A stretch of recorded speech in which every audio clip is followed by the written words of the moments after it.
Bismillahirrahmanirrahim. Assalamualaikum warahmatullahi wabarakatuh.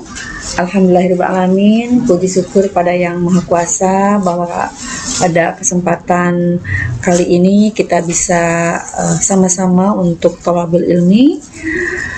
Salawat dan salam semoga senantiasa tercurah limpahkan kepada insan mulia yang sudah Allah utus sebagai barometer ibadah kita, yaitu Rasulullah Muhammad SAW. Para mahasiswa yang Ibu cintai, untuk menambah keberkahan pada kesempatan kali ini, mari kita awali pertemuan kita dengan membacakan basmalah bersama-sama ya. Bismillahirrahmanirrahim. Baik, pada mata kuliah fikih muamalah ini, pada pertemuan kali ini kita akan membahas tentang konsep kerjasama ya. Konsep kerjasama dalam konvensional banyak ya. Ada CP, ada PT ya, ada firma dan sebagainya. Ya, dalam ekonomi Islam kita mengenal sebuah bentuk kerjasama yang namanya mudharabah. Ya, seperti apa kita akan lihat pengertiannya. Mudharabah adalah akad kerjasama suatu usaha ya antara pemilik modal yang menyediakan seluruh modal dengan pengelola. Keuntungannya ya, keuntungan usaha dibagi di antara mereka sesuai nisbah yang disepakati dalam akad tersebut ya. Kemudian ini adalah jenis-jenis dari mudharabah ya. Jenis-jenis daripada mudharabah ada mudharabah mutlaqah, ada mudharabah muqayyadah, ada mudharabah mustarakah ya. Mudharabah mutlaqah ini adalah penyertaan tanpa syarat gitu ya. Ini berarti pengusaha atau mudarib atau yang mengelola ya dapat dengan bebas mengelola modal dan melakukan usaha apa saja sesuai dengan keinginannya selama usaha tersebut ya mendatangkan keuntungan ya, seperti itu.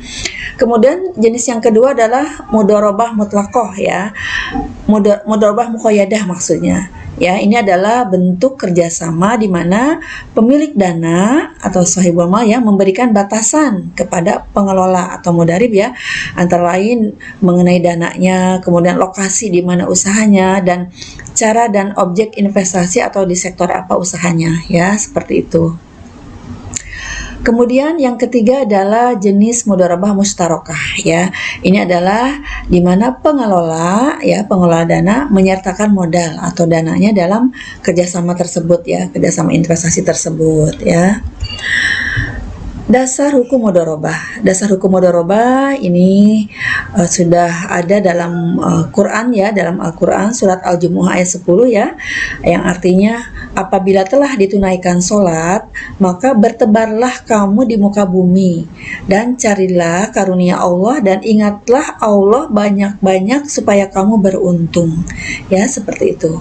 Ini dari Abbas bin Abdul Muthalib, jika menyerahkan harta sebagai mudharabah, ia mensyaratkan kepada pengelola dananya agar tidak mengurangi lautan, tidak menuruni lembah, serta tidak membeli hewan ternak. Jika persyaratan itu dilanggar, ia ya pengelola dana harus menanggung risikonya. Ketika persyaratan yang ditetapkan Abbas itu ya didengar oleh Rasulullah SAW, ya beliau membenarkannya. Hadis riwayat Tabrani dan Ibnu Abbas. Ini adalah rukun dari mudharabah ya. Rukun dari mudharabah, akad mudharabah akan terlaksana apabila kerjasama tersebut memenuhi rukun berikut ini ya. Pertama, pelaku atau pemilik modal maupun pelaksana usaha, akad mudharabah akan terlaksana jika terdapat dua pihak ya. Pihak pertama sebagai pemilik modal atau sahibul mal, dan pihak kedua sebagai pengelola usaha atau mudarib atau amil ya. Kemudian rukun yang kedua, objek mudharabah ya, objeknya itu modal dan kerja. Objek mudharabah adalah modal yang diserahkan oleh pihak sahibul mal dan kerja atau keahlian atau skill ya yang dilakukan dan diserahkan oleh pelaksana usaha. Dalam akad mudharabah, modal memiliki persyaratan sebagai berikut. Pertama, harus diketahui jumlah dan jenisnya. Ya, jadi jumlahnya berapa, jenisnya apa, apakah barang, apakah uang tunai atau gedung ya, seperti itu. Dapat berbentuk uang atau barang yang dinilai ya, jadi bisa memiliki nilai ekonomis, tepatnya seperti itu ya. Jika modal diberikan dalam bentuk aset, maka aset tersebut harus dinilai pada waktu akad ya. Asetnya apa saja ya, seperti tadi tanah, gedung, kendaraan ya. Itu harus tertera nilai ekonomisnya ya. Kemudian modal tidak dapat berbentuk piutang ya, harus dibayarkan kepada mudharib, baik secara bertahap maupun tidak, sesuai dengan kesepakatan dalam akad ya. Jadi walaupun banyak piutang ya, sohibul malnya di luar sana tidak bisa dijadikan sebagai setoran modal ya, seperti itu. Baik, ini yang ketiga adalah persetujuan kedua belah pihak atau ijab kabul ya. Ini salah satu rukunnya juga.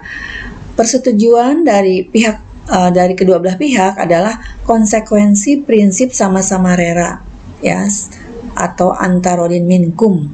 Dalam prinsip ini, kedua belah pihak harus sepakat untuk bersama mengikatkan diri dalam akad mudharabah ya. Di sini di dalamnya penawaran dan penerimaan harus secara eksplisit ya, menunjukkan tujuan kontrak atau akad. Penerimaan dari penawaran dilakukan pada saat kontrak.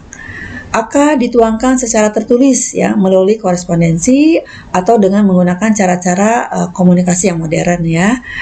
Nisbah merupakan ciri khas akad mudharabah. Jadi keuntungan mudharabah didefinisikan sebagai jumlah yang didapat dari kelebihan modal.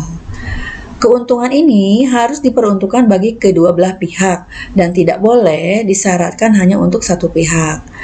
Nisbah dapat ditentukan dalam bentuk persentase ya, dari keuntungan dan dalam bentuk perbandingan antara kedua belah pihak, seperti apakah 50-50 atau 60-40. Artinya ketika terjadi keuntungan atau laba, maka kalau memang dalam perjanjiannya 50-50, berarti si pemilik modal atau sahibul mal dapat 50% dari jumlah laba, dan pengelola ya yang menjalankan usaha adalah 50%. Kalau 60-40 berarti 60 adalah bagian laba, 60% untuk sahibul mal dan 40 untuk pengelola. Seperti itu ya pembagiannya ya. Nanti dalam aplikasinya tergantung kesepakatannya ya, ada 70-30 bahkan 80-20 ya, tergantung dari kesepakatan antara pemilik modal dan pengelola.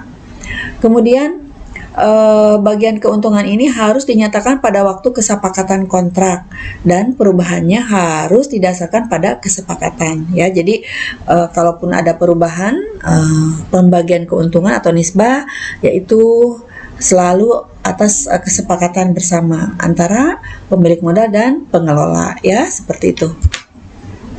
Ini ketentuan hukum mudharabah ya. Di bawah ini adalah beberapa ketentuan hukum mudharabah.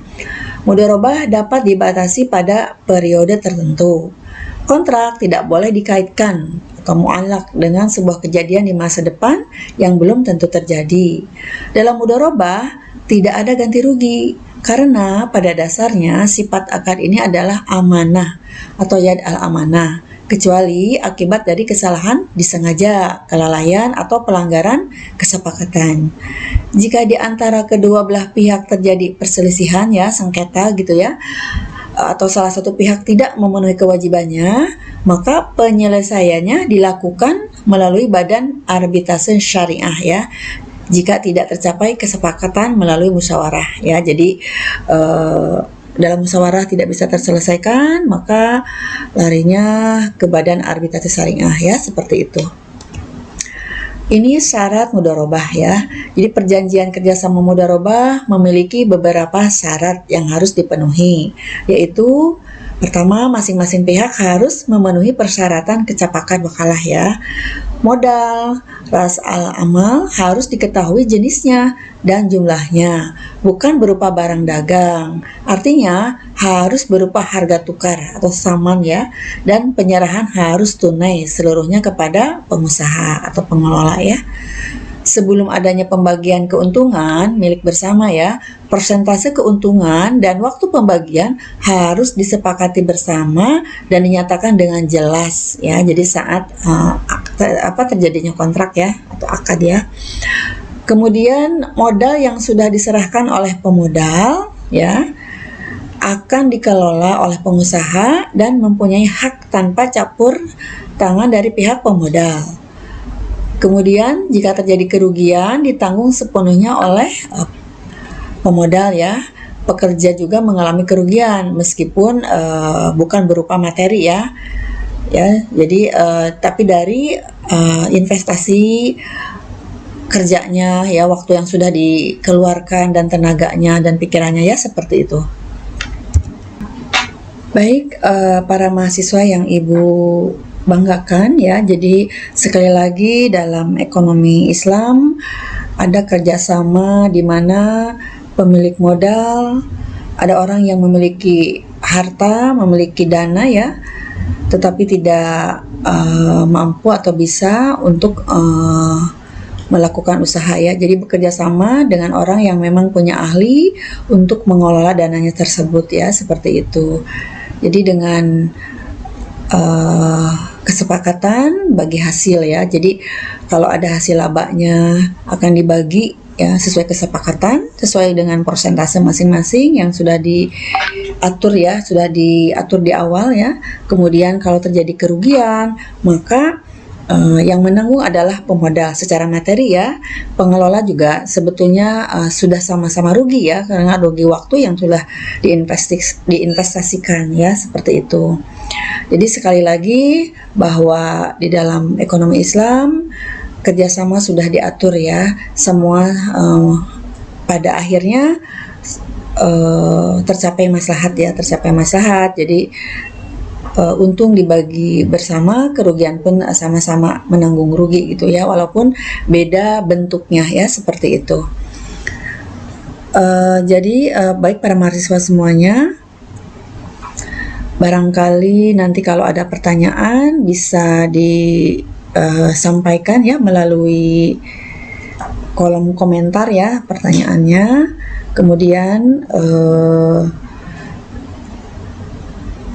Kemudian ini sistem mudharabah ya, sistem mudharabah yang saat ini ada di masyarakat kita ya, di masyarakat kita. Kemudian juga mudharabah tuh ternyata bisa dilakukan antara lembaga dengan lembaga atau lembaga dengan individu atau masyarakat perorangan ya.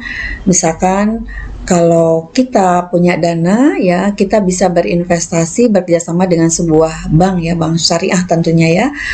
Di sana dana kita akan dikelola oleh pihak bank ya, seperti itu. Kemudian sebaliknya, bank pemilik dana juga bisa dananya untuk dikelola oleh masyarakat ya, artinya bank sebagai pemilik modal, masyarakat sebagai pengelola, tentu saja dengan nisbah bagi hasil ya. Kalau misalkan laba, tentu saja ada persentase untuk bagian masing-masing ya, seperti itu. Jadi mudharabah bisa dilakukan antara individu atau individu dengan lembaga atau lembaga dengan lembaga ya, bisa seperti itu ya. Demikian barangkali para mahasiswa, semoga tidak puas dan selalu semangat untuk thalabul ilmi ya, mencari literasi yang lebih banyak lagi ya, sehingga membangun kepantasan sebagai seorang ahli dalam ekonomi syariah ya. Demikian, mari kita tutup dengan membaca membaca hamdalah bersama-sama. Alhamdulillahirabbil alamin. Wassalamualaikum warahmatullahi wabarakatuh.